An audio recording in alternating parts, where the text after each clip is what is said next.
The first question is always, why do you want to pump foil? And for me, the idea was the absolute beauty and grace, pretending I'm Kai Lenny, skimming across the water like a bird, and people paddling in their SUPs and their kayaks would just see me breeze through with the slightest amount of effort, just flying like a bird.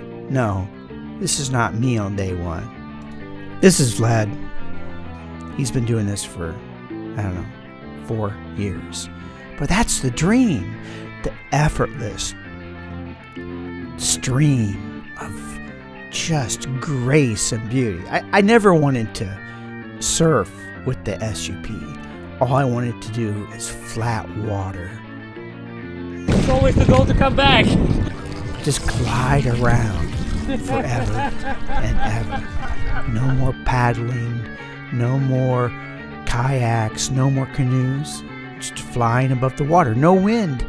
No electric motor. And the problem is, there's two things. There's dreams that you have, which I just described to you. And then there's the reality. And the problem is, eventually, you have to try it. Or maybe you don't. Maybe you just live your whole life in the dream and you never got and try it. But I had to try it. I had to see, what is it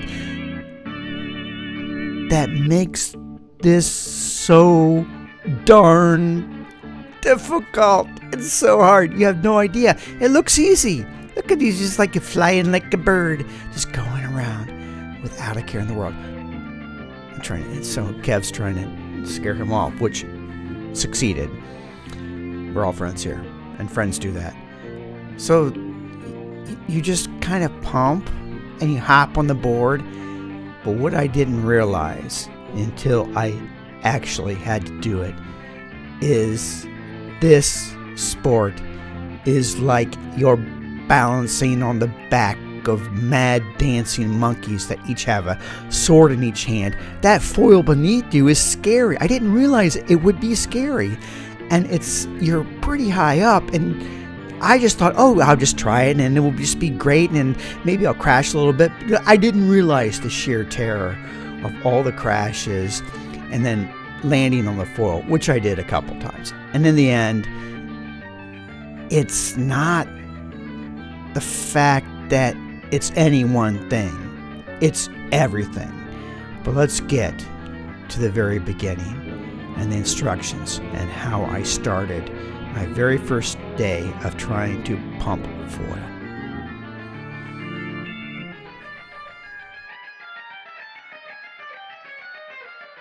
No B-roll. I'm pretty bad at cameras. That makes the best B-roll. Come on. The more awkward, the better it is. Oh my god, get away with the camera. So how difficult is it to pump foil? Is it like hard? I think it's really hard. Super hard. Oh my god, I'm going to crash, aren't I? Oh, 100%. Super hard. Oh my god. And the main reason why it's so hard is it's like 10 things at the same time, has to be perfect balance. It's like being on the balance board, having a second balance board on top, and try to jump, turn around and land. This is how you can envision just to jump on that. But I can give you a crash course and do it easier because we learn by ourselves. Just jump and go, jump and go, jump and go.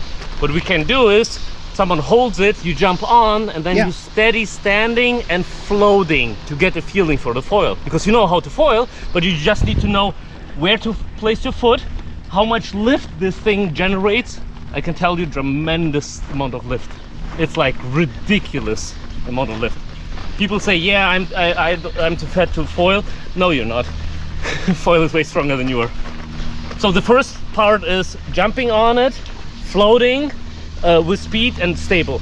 As soon as you have that, then you want to learn how to press in the back, lift a little bit in the front and jump up, jump off the board. Like you're doing an ollie on a skateboard. Exactly. As soon as you do jumping off the board, the foil starts lifting up. And then you basically relax on the way down and float. And then you repeat. And this is the pumping section. Well, that sounds super easy. It is super easy. You know what you're doing. And this is my buddy Kevin. He's much better than me. and we usually do it together. We should be out there in a minute.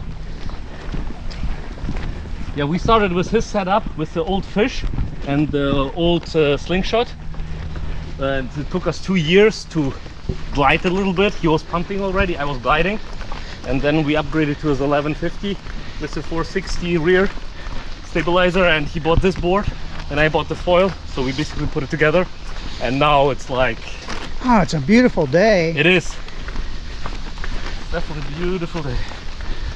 And I mean, every day on the lake it's a good day.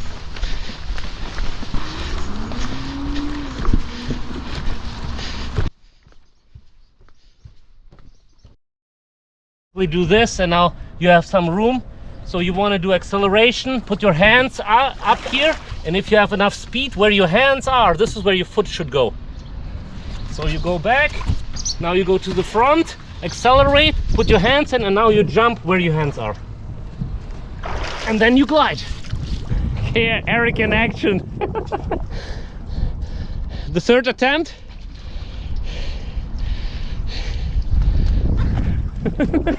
How do you run so fast like that? Battery, maybe? No. Okay, go.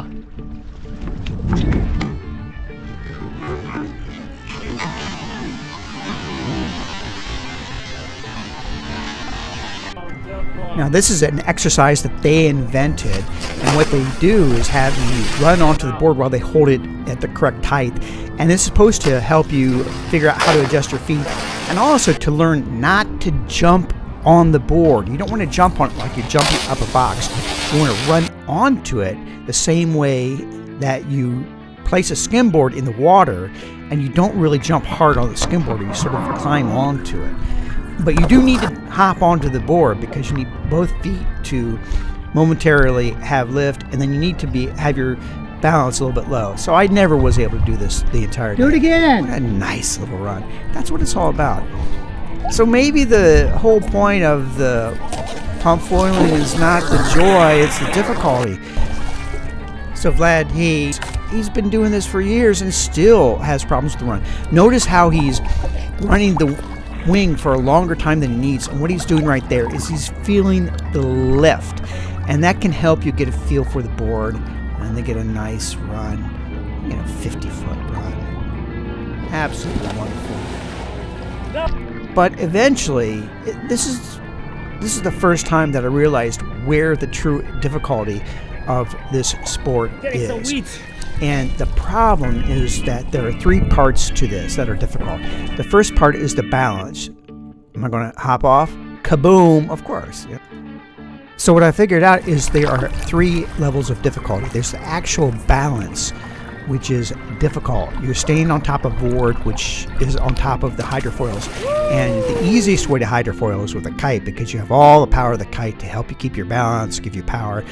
And next up is winging, and then finally the most difficult here is pump supping flat water, because you have to apply all the power, and you have to get a little bit of speed going to give it some power. That's the first thing, is the balance is actually quite tricky. The second part is it does take quite a lot of power to get going, so it does take some exertion to get the board going. That's the next thing. So here he's showing me feel the board, so you can feel the lift. So I'm trying to feel the lift of the board, and then jump on. And again, I'm 2 feet too far together, not wide enough. Look how wide his feet are, very nice.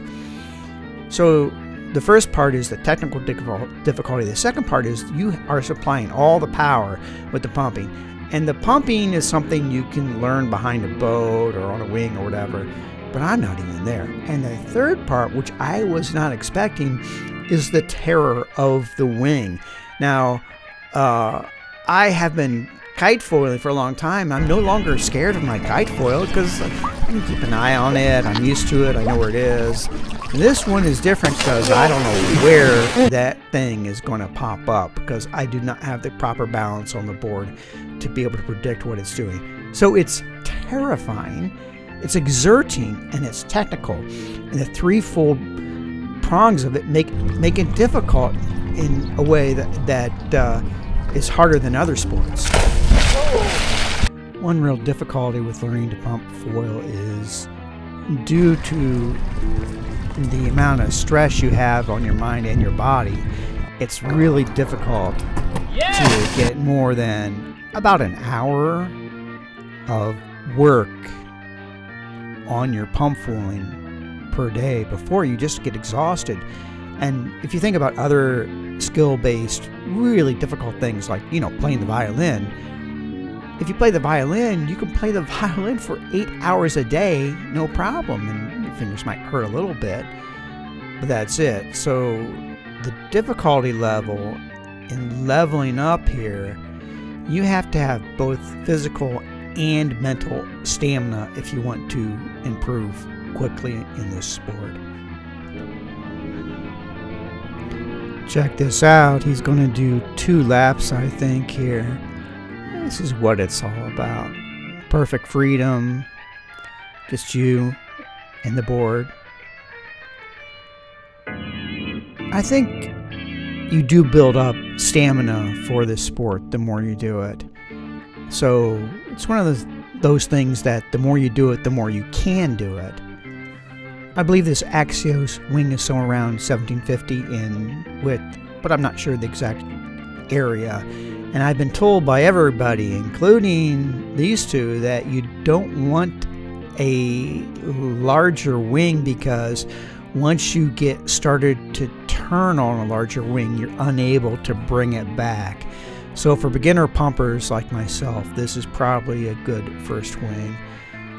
And of course, the most important thing is I have to start scheduling time out to learn this discipline. I don't know if I have the time I need to devote to it. There's a natural gatekeeper for this sport. If you take a look at someone who's doing, they have put the hours in. There's no question. You don't get there without a lot of crashes.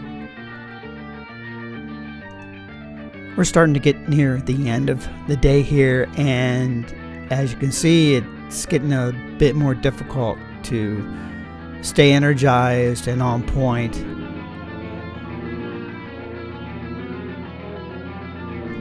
Here he's going switch. Of course, it completely crashes. You gotta learn both ways. And here we are just starting to get real exhausted, starting to make mistakes. And we decided to call it an end for the day. And maybe I'll do a day 2 when I get there.